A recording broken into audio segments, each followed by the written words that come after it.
Kali ini saya akan menceritakan alur cerita film terbaru bertemakan balas dendam dan pengorbanan berjudul The Transporter yang rilis pada tahun 2002. Film ini menceritakan tentang seorang supir online yang berusaha mengejar cintanya kepada seorang perempuan yang ternyata adalah anak dari seseorang yang disegani. Bagaimanakah kisahnya? Mari kita masuk ke dalam alur ceritanya.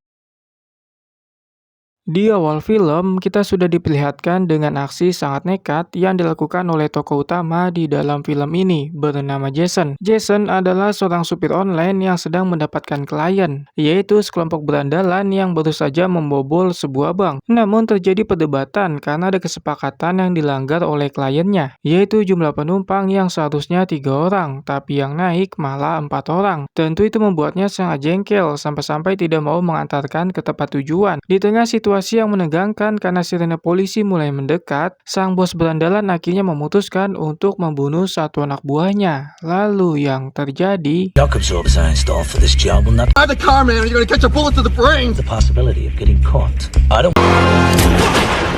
Seat belts?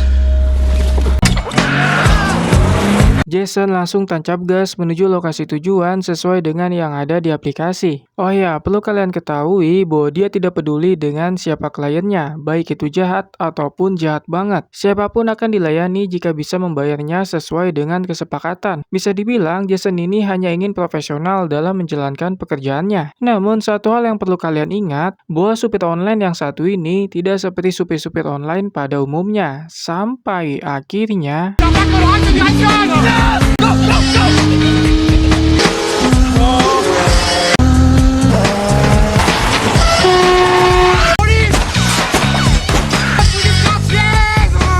Setelah mengecoh puluhan mobil polisi yang mengejarnya, Jason berhasil meloloskan diri dan sekarang sudah sampai di lokasi tujuan sesuai dengan aplikasi. Bos perampok itu langsung memberikan segepok uang dan tips sebagai bentuk kepuasannya. Namun uang lebihan tersebut langsung dibalikin karena Jason hanya menerima uang sesuai kesepakatan mereka di awal.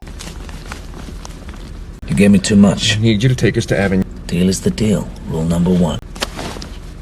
Let's go.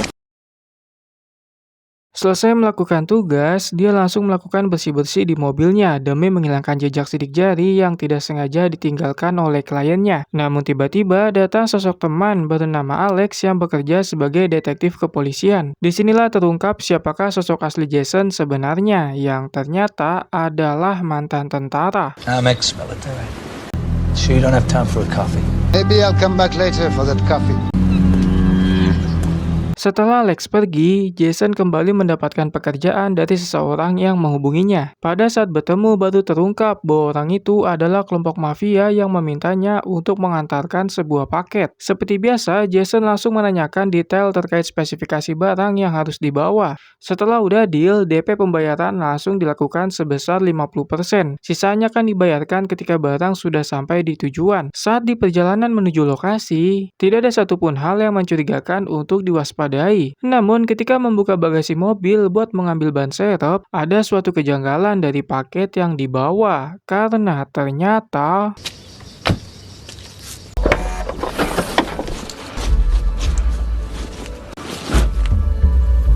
isi paket milik kelompok mafia adalah manusia yang disekap di dalam sebuah tas. Awalnya Jason hanya bersikap profesional dengan tidak membuka isi paket karena terikat dengan aturannya sendiri. Namun karena rasa iba sebagai manusia, dia akhirnya membuka isi tas. Sampai akhirnya... Hi. So you can drink. That's all I'm gonna do. Leave. Ya, isinya adalah seorang perempuan cantik bernama Amanda dalam keadaan cukup miris, sebab mulut dilakban serta kaki dan tangannya terikat. Jason langsung mengambil sebuah pisau bukan untuk membunuhnya, melainkan untuk memberikan sebuah minuman. Tanpa dia sadari bahwa tindakannya yang melanggar aturan akan membawanya ke dalam masalah yang sangat serius. Slowly. Okay. That's enough. Sehabis minum, Amanda meminta izin untuk buang air kecil karena tidak mungkin melakukannya di dalam bagasi. Dengan polosnya, Jason mengizinkan, tapi dengan beberapa syarat. Yang pertama, Amanda nggak boleh teriak atau jika melakukannya akan dibunuh. Yang kedua, tubuhnya harus diikatkan oleh sebuah tali buat berjaga-jaga agar tidak tersesat dan kabur. Waktu yang diberikan untuk buang air kecil di dalam hutan hanyalah 1 menit. Namun, ketika waktunya sudah habis, tiba-tiba... Breaking the rules, Frank. Time's up. Shit. Ya, seorang mantan militer bisa digocek oleh seorang perempuan dengan sangat mudah. Namun sepintar-pintarnya Amanda melarikan diri, Jason adalah orang yang berpengalaman dan memiliki kemampuan yang sangat hebat untuk sekedar melakukan pengejaran. Tak butuh waktu lama, dia berhasil menangkapnya, lalu akan menyekapnya kembali ke dalam bagasi mobil. Namun ada sebuah masalah baru yang ternyata...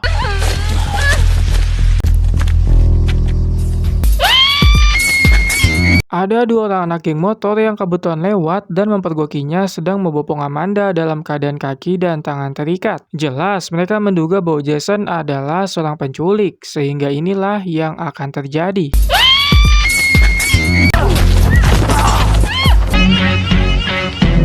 Ya, Jason mengajar 2 orang anak geng motor dengan sangat mudah. Lalu beberapa menit kemudian, dia sudah sampai di lokasi tujuan yang ternyata adalah markas mafia yang dipimpin oleh seorang pria bernama Jack. Di sini dia terpaksa berbohong perihal isi paket yang sebenarnya sudah dibuka. Setelah tasnya dan uang transport diberikan, Jason langsung beranjak pergi karena kesepakatan telah selesai. Namun tiba-tiba, Jack memanggilnya karena ingin membuat kesepakatan baru, yaitu mengantarkan sebuah tas dengan berat sekitar 1 kg ke sebuah daerah bernama Istana DPR. Tentu tawaran itu langsung diterima karena uang yang dijanjikan cukup banyak. I like him.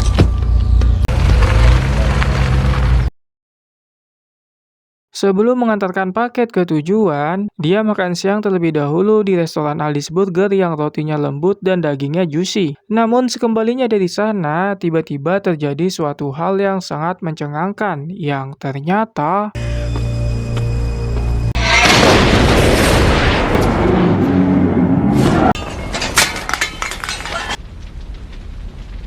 Paket yang dibawa adalah sebuah bom dan untungnya tidak meledak di istana DPR, sehingga tikus-tikus yang ada di sana masih terselamatkan. Disinilah terungkap bahwa Jack telah mengetahui bahwa paket yang berisi Amanda telah dibuka. Namun yang doi tidak ketahui bahwa tindakannya itu membuat mantan militer ini akan mengamuk. Lalu inilah yang terjadi.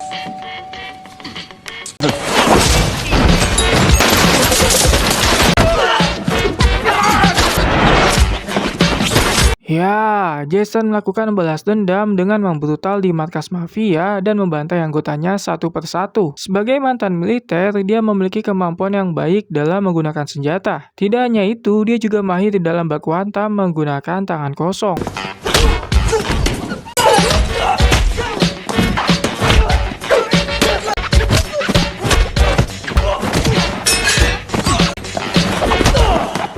Setelah aksi mengamuk selesai, dia mengambil salah satu mobil yang ada di garasi sebagai bentuk ganti rugi karena mobilnya telah dihancurkan. Namun di tengah perjalanan, tiba-tiba saja ada seseorang di bangku belakang, yang ternyata itu adalah Amanda yang bersembunyi ketika pertempuran tadi terjadi. Awalnya Jason ingin meninggalkannya di tengah jalan sebab tidak ingin terlibat lagi dengan kelompok mafia. Namun karena kepalang nanggung, akhirnya dia membawa Amanda ke rumah. Lagi pula tidak baik membiarkan seorang perempuan cantik berada di tengah jalan sendirian.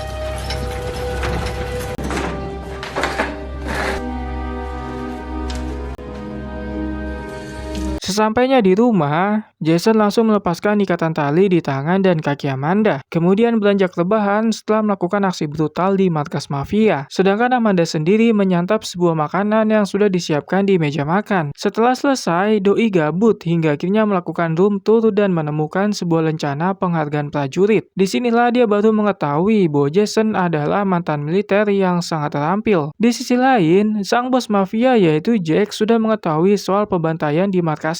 Karena kebetulan saat insiden terjadi, Doi tidak ada di TKP sebab lagi ada pertemuan dengan bos mafia dari daerah lain. Tentu Jack nggak akan tinggal diam dan akan melakukan balas dendam terhadap Jason demi harga diri. So transported.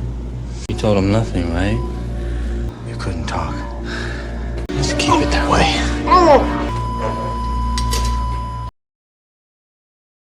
Esok paginya, setelah mengetahui bahwa Jason adalah mantan tentara, entah kenapa sikap Amanda berubah seperti ingin mendekatinya. Doi sudah menyiapkan minuman hangat di pagi hari disertai dengan cookies yang memang sengaja dibuat. Namun Jason sudah menyadari perubahan itu karena tahu bahwa ada udang di balik batu. Akan tetapi ada satu hal lagi yang disadarinya, yaitu situasi lingkungan yang mendadak sangat tenang. Karena ternyata Quiet.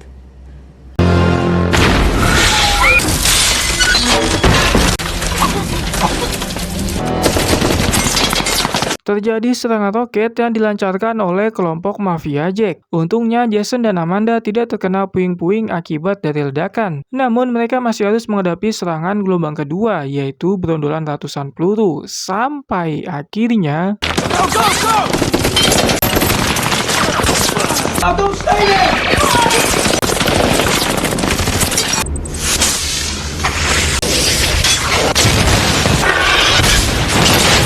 mereka masih bisa survive setelah menyelamatkan diri ke ruangan bawah tanah. Namun Jason menyadari bahwa serangan akan dilakukan sampai rumahnya hancur berantakan, sehingga dia memutuskan untuk kabur melalui sumur yang terhubung ke lautan lepas. Di sini untungnya Jason telah menyiapkan alat penyelam untuk mengantisipasi kejadian seperti ini.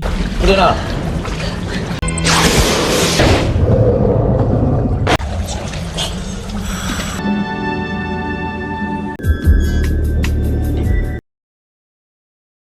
Setelah berenang selama beberapa jam dengan melewati beberapa selat dan samudra, mereka akhirnya sampai ke tempat persembunyian Jason yang bisa dibilang cukup mewah seperti rumah utama. Di sana mantan tentara itu menyampaikan penyesalannya karena telah bermain-main dengan mafia, yang mengakibatkan kehidupan tenangnya menjadi sangat berantakan. Mendengar hal tersebut, Amanda meminta maaf sembari mengajaknya untuk aselole sebagai bentuk kompensasi. Awalnya Jason berusaha menolak dengan halus, namun karena terus dipaksa, akhirnya terjadi juga. Di sini sepertinya sang jagoan kita mulai ada perasaan dengan Amanda yang statusnya masih sangat misterius. Wait. Why?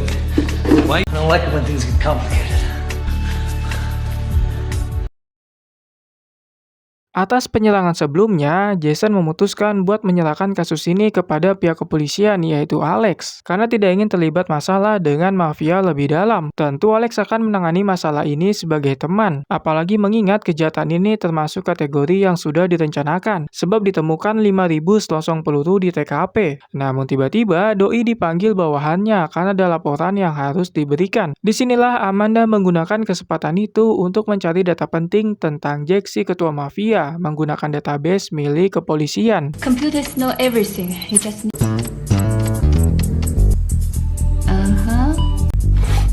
See?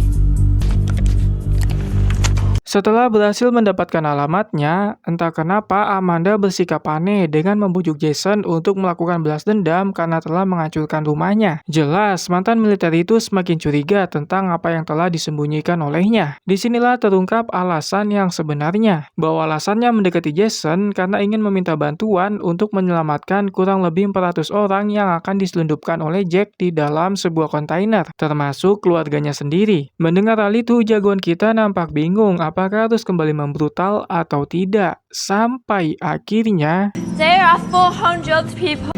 My father. They will make my father a... She's in my house. She was setting me up to get involved in it. You were a soldier. Sit. ya, Jason memutuskan membantu sang pujaan hati dengan menodong Jack menggunakan sebuah pistol. Setelah menggeledah sisi ruangan, tidak ada satupun berkas yang menunjukkan nomor kontainer yang digunakan untuk melakukan penyelundupan. Namun, ada satu hal yang baru diketahui oleh Jason setelah mendengar fakta yang diberikan oleh Jack, bahwa ternyata keluarga Amanda bukanlah termasuk ke dalam orang-orang yang diselundupkan. Dan yang lebih geloknya, ayah Amanda adalah ketua mafia yang asli yang menjalankan bisnis gelap. Sedangkan Jack sebenarnya hanyalah tangan kanannya saja. Tak lama datang sang ayah yang dimaksud bernama Kwai. Perlu kalian ketahui bahwa alasan Amanda berbohong karena ingin mendapatkan rasa iba dari Jason, supaya mau membantunya dalam menyelamatkan 400 orang yang akan diselundupkan. Namun hal tersebut membuat sang jagoan kita harus mengalami kekalahan karena dilumpuhkan oleh seorang algojo dan Jack. Tapi tiba-tiba Just for the record, there are 400 people. What is this? datang Alex di waktu yang tepat bersama beberapa bawahannya. Kalau enggak, pasti dia sudah dikirim ke lobi. Alasan Doi datang karena memang sudah menargetkan kelompok mafia itu, karena ditemukan beberapa tindak kriminal yang mereka lakukan. Namun pihak kepolisian belum menemukan bukti yang sangat kuat untuk menghukum mereka. Mulai dari sini, mungkin saja Jason bisa membantu dalam menyelesaikan masalah ini. We'll handle it. Well, I suppose in your business you have to. I'll expect all of you, John.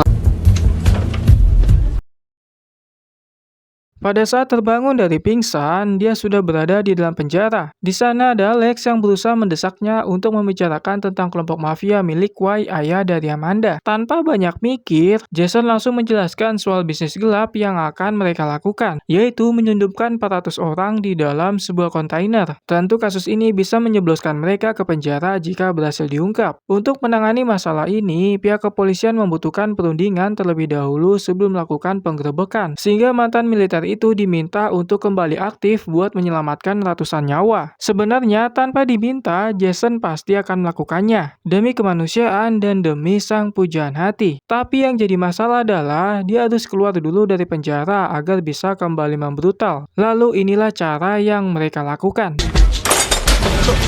Personne ne bouge. Baissez vos armes.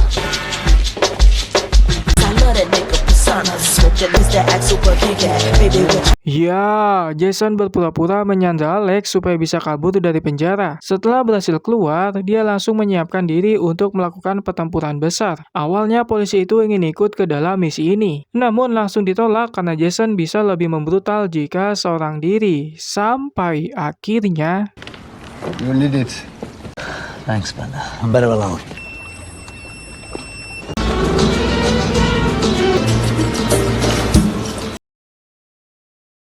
Jason sudah berada di pelabuhan yang menjadi tempat penyekapan 400 manusia. Namun masalahnya, dia tidak tahu kontainer mana yang menjadi tempat mereka disembunyikan. Sehingga satu-satunya cara yang bisa digunakan adalah dengan mengeceknya satu persatu menggunakan stetoskop. Di sisi lain, Amanda mengalami nasib sial karena ditampar oleh ayahnya sendiri, lantaran tidak mau ikut ke dalam bisnis gelap yang sebentar lagi akan dilakukan.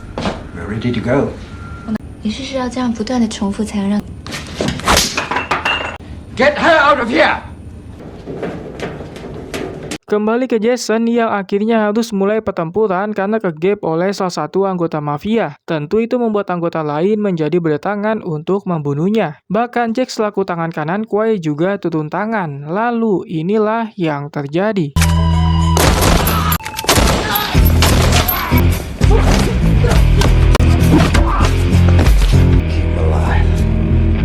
Ya, Jason berhasil dijatuhkan oleh Jack karena menggunakan sebuah tongkat. Bisa dibilang untuk ronde pertama dia kalah, tapi tidak dengan ronde berikutnya. Karena mantan militer ini langsung mengamuk, kemudian mengajar beberapa orang dengan cukup brutal.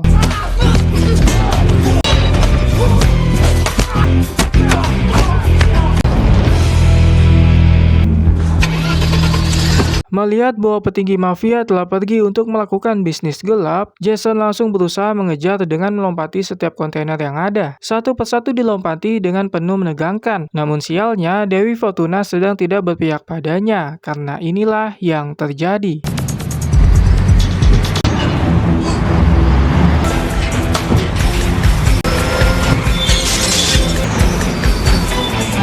Dan ya, dia terjatuh dari atas kontainer dan harus menghadapi anggota mafia yang sekarang jumlahnya jauh lebih banyak dari sebelumnya. Jelas secara jumlah Jason kalah, maka dari itu dia harus menggunakan ruang yang sempit agar tidak diserang secara bersamaan. Sampai akhirnya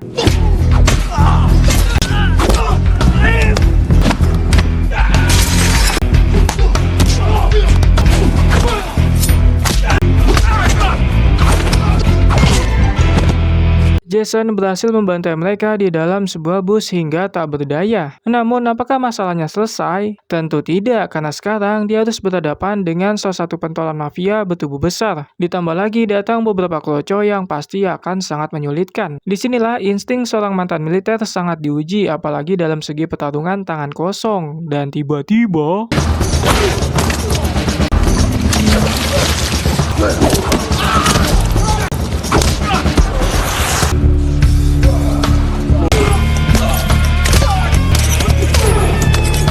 Jason berhasil melumpuhkan mereka setelah melumasi tubuhnya menggunakan oli untuk membantunya dalam bertarung. Namun mulai muncul masalah lagi karena datang anggota mafia lainnya menggunakan senjata laras panjang. Sehingga satu-satunya cara terbaik yang bisa dilakukan adalah dengan kabur ke dalam laut, bukan karena takut, melainkan harus mengejar komplotan Kwai dan Jack yang pasti sudah cukup jauh.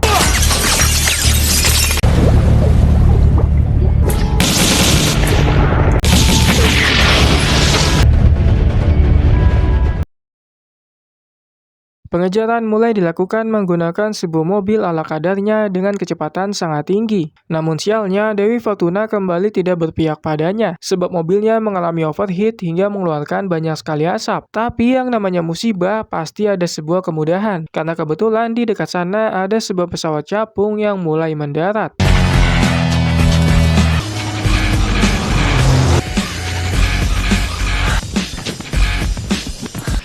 I'm not a tourist. Setelah mendapatkan pesawat itu, dia langsung melakukan pengejaran bersama dengan sang pilot. Ketika posisinya berhasil menyusul dan berada tepat di atas para mafia, inilah yang dilakukan oleh jagoan kita.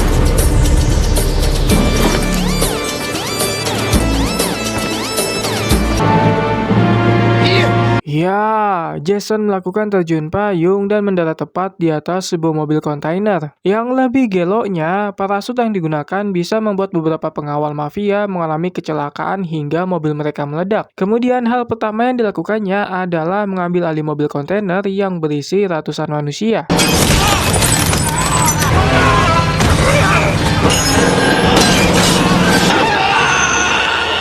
Meski sudah berhasil mengambil alih, masalah belumlah usai, karena kelompok mafia terus menembakinya dengan senjata. Jason berusaha sebisa mungkin untuk menghindari semua serangan sembari fokus menyetir karena ratusan nyawa ada di tangannya. Disinilah dia lengah karena ada sosok mafia yang berhasil menyelinap, yang ternyata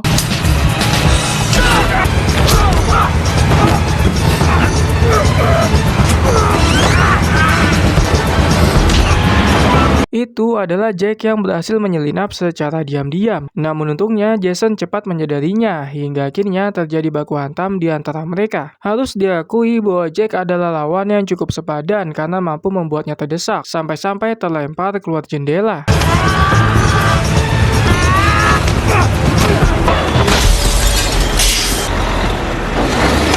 Kabar baiknya, Jason masih mampu bertahan dengan bergantung di bawah mobil. Namun sialnya, ayah Amanda yaitu Kwai menyadari dan langsung membrodolnya dengan senjata SMG. Tapi jagoan kita masih bisa memberikan serangan balik hingga mobil mereka mengalami oleng.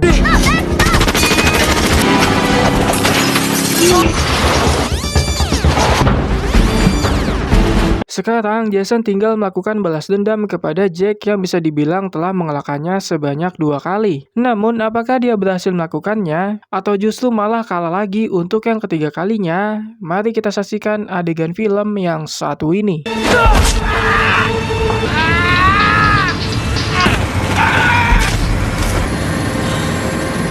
Ya, Jason berhasil membalaskan dendamnya terhadap Jack hingga doi meninggoy. Kemudian dia memberhentikan mobilnya di bahu jalan untuk menyelamatkan orang-orang yang berada di dalam kontainer. Namun tiba-tiba datang Kwai yang ternyata masih sehat walafiat dan langsung menodongnya menggunakan pistol. Jelas bahwa Jason akan segera dieksekusi karena telah mengganggu bisnis gelapnya. Tapi tiba-tiba... Yeah, if she's lucky, maybe you'll get hit by. She'll never be you or anything like you. Guess she won't become. Turn around! I'd rather see.